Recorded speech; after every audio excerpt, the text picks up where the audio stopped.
de agosto, porém é celebrado sempre na igreja no primeiro final de semana após o dia 15. Então nós celebramos no sábado à noite e em todas as missas do domingo a Assunção de Nossa Senhora.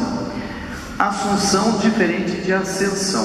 Maria é assunta ao céu, ela é levada ao céu.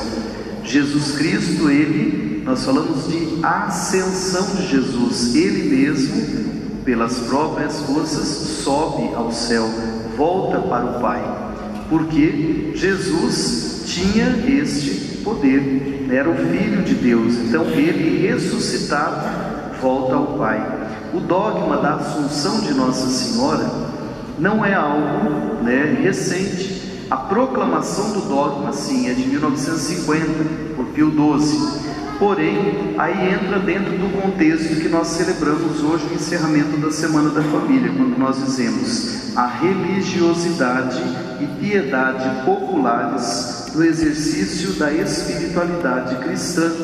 Então, o que significa isso? Religiosidade popular.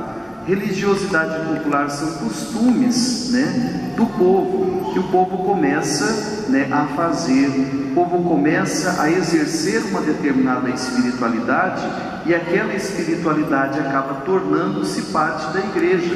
Por exemplo, como que surgiu a oração do terço, que é uma grande demonstração da religiosidade popular. Antigamente, as missas eram celebradas em latim. As pessoas não compreendiam praticamente quase nada daquilo que estava sendo rezado. Muitas pessoas também não sabiam ler os salmos. Então, o que começaram a fazer? Para cada salmo rezava uma Ave Maria. Então, 150 salmos, 150 Ave Marias. Era uma forma popular de oração, uma forma que as pessoas conseguiam rezar sozinhas. E então foi criando-se a devoção mariana através do terço, algo que surgiu do meio do povo. E por que rosário? Porque dizia que cada Ave Maria rezada era uma rosa oferecida a Nossa Senhora. Nós falamos terço por quê? O que é rezar um terço? É rezar 5 mistérios, Porém, um terço significava uma terça parte do rosário, que eram 3 terços. Era um mistério gozoso, um mistério doloroso e um mistério glorioso. O Papa João Paulo II, ele incluiu o que nós chamamos de mistérios luminosos, que são os mistérios das luzes da vida de Jesus e da vida pública de Jesus. Então hoje, na verdade, nós rezamos 4 terços. Seria correto falar 4 quartos, porque um rosário agora tem 4 partes, mas nasceu como terço. Dificilmente você vai falar assim, eu vou rezar um quarto hoje. Não, vou rezar um terço, sabendo que na realidade hoje é a 4ª parte do rosário que nós rezamos. Então isso é o que? É uma devoção popular, é uma religiosidade popular. As vias sacras que estão em praticamente todas as nossas igrejas, foi uma maneira de catequizar as pessoas que não sabiam ler. Então, ao olhar para uma via sacra, conseguia ver Jesus carregando a cruz, Jesus caindo, Jesus sendo ajudado. Então, às vezes se falava e a pessoa fixava a imagem e aquilo ia gravando. Então, quando as pessoas rezavam a via sacra, era um modo de religiosidade popular. As procissões, as romarias, tudo isso são maneiras de religiosidade ou devoção populares. Por isso que fala que esta religiosidade e piedade popular, elas fazem parte do exercício da espiritualidade cristã. E nas nossas famílias, nós vemos também isso acontecer, esta espiritualidade mariana, esta espiritualidade da cruz que nós celebramos, das novenas e tudo mais. Tudo isso é devoção, religiosidade popular. Hoje celebramos a festa da Assunção de Nossa Senhora.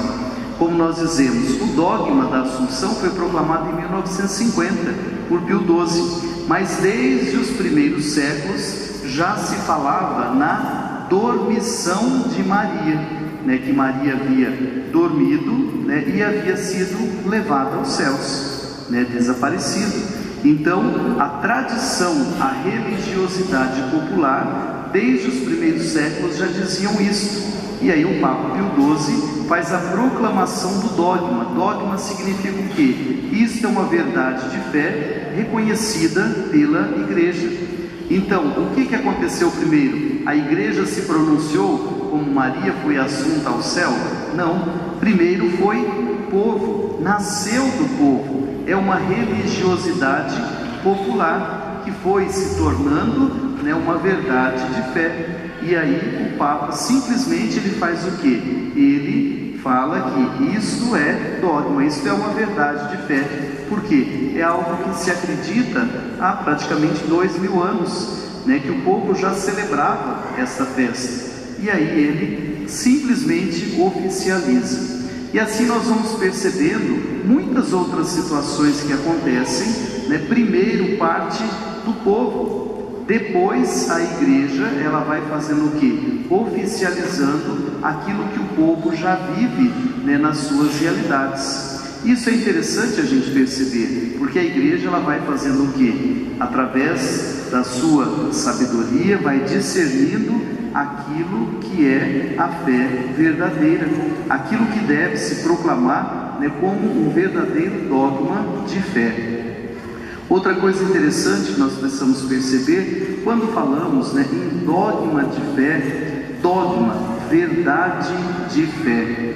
A nossa fé, ela é fundamentada através da palavra de Deus. Nós não temos como sair fora da palavra de Deus, porque a palavra é que nos garante que nós estamos no caminho certo. Quando fala a respeito de Maria, hoje no Evangelho, quando ela faz esta visita à sua prima Isabel, o que Isabel diz? Que o momento em que ela recebeu a saudação de Maria, o menino saltou de alegria em seu ventre. Em seguida, Maria diz que ela seria bem-aventurada por todas as gerações, proclamada bem-aventurada. Não é ela que se proclama, mas ela diz que ela seria bem-aventurada por todas as gerações. É praticamente uma profecia daquilo que nós vivemos hoje dentro da religiosidade popular. E o interessante é perceber, por que isso? Porque o povo, de uma maneira geral, vem em Nossa Senhora, independente do seu título. Hoje nós celebramos Nossa Senhora Assunta ao Céu, ou Nossa Senhora da Glória, o título também. Mas Nossa Senhora Aparecida é a mesma Nossa Senhora, é a mesma Mãe de Jesus. Somente o que? As maneiras de homenagear é que são diferentes, ou seja, através das suas aparições, ou através de alguma manifestação objetiva de algum dos seus títulos. A partir daí nós vamos percebendo que a presença da Mãe, ela sempre é forte em toda a história da salvação. A Mãe de Jesus, ela está presente do início ao fim da vida de Jesus, e além do mais, ela continua a sua caminhada na igreja nascente, na igreja que nasce daquele instante em que o coração de Jesus é transpassado e sai sangue e água.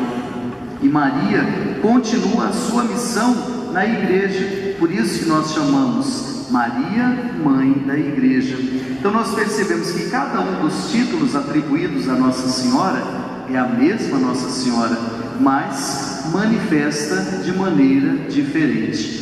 A segunda leitura de hoje, da carta de São Paulo aos Coríntios, fala a respeito da manifestação de Cristo como o primeiro a ressuscitar. Ele diz que ressuscita como primícias, ou seja, ele é o primeiro a ressuscitar, e depois diz que todos aqueles que nele crerem também ressuscitarão. Então isso é promessa de Deus, feita através da Sagrada Escritura, tanto através das palavras de Jesus, quanto depois no Novo Testamento, várias vezes fala sobre a ressurreição.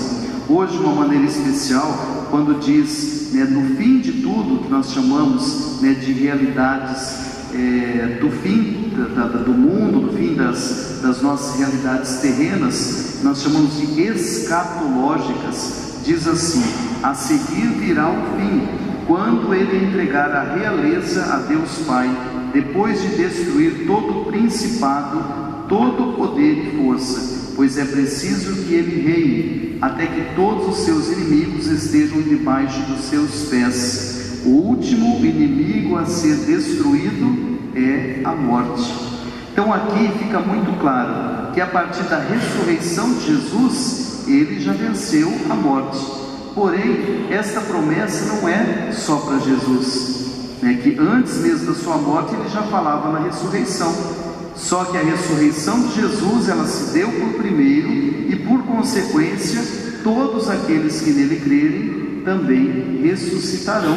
E aqui é bem claro: o último inimigo a ser vencido é a morte.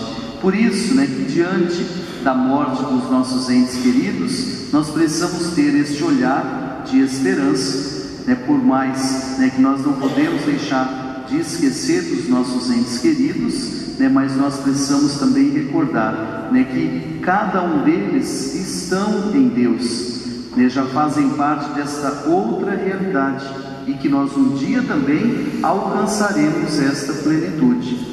Então, além de tudo isso, nós vamos percebendo, né, que Deus, Ele é a nossa fortaleza, Ele é o nosso consolo. Voltando um pouquinho para falar de Maria, Maria foi a primeira cristã, a cristã por excelência. Ela, além de gerar Jesus para a humanidade, ela cuida, ela vai mantendo, né, este vínculo até o fim da vida de Jesus. Além disso, nós recordamos hoje também o dia do religioso e da religiosa, né? Pessoas também que dedicam a sua vida para o serviço de Deus. Por isso, nós vamos percebendo que cada religioso, cada religiosa também segue Maria, né? Tem como modelo esta primeira cristã, esta mulher que entregou-se totalmente a Deus, para que Deus fizesse acontecer na sua vida a sua vontade. E aí nós vamos percebendo que, na realidade, o grande mérito que Maria tem na história da salvação foi exatamente esse, de fazer a vontade de Deus, de dizer o seu sim incondicional. Uma pessoa também, quando consagra toda a sua vida a Deus, como religioso, como religiosa, também diz o seu sim a exemplo de Maria. Então peçamos nesta noite, primeiramente pelas nossas famílias, para que Deus possa derramar sobre cada uma delas muitas bênçãos, que Nossa Senhora possa cobrir-nos com o seu manto sagrado, e que todos os religiosos e religiosas do mundo possam também sentir a proteção da Mãe, e sentirem-se cada vez mais animados a proclamar na sua vida a vitória de Deus. Louvado seja nosso Senhor Jesus Cristo, para sempre seja louvado.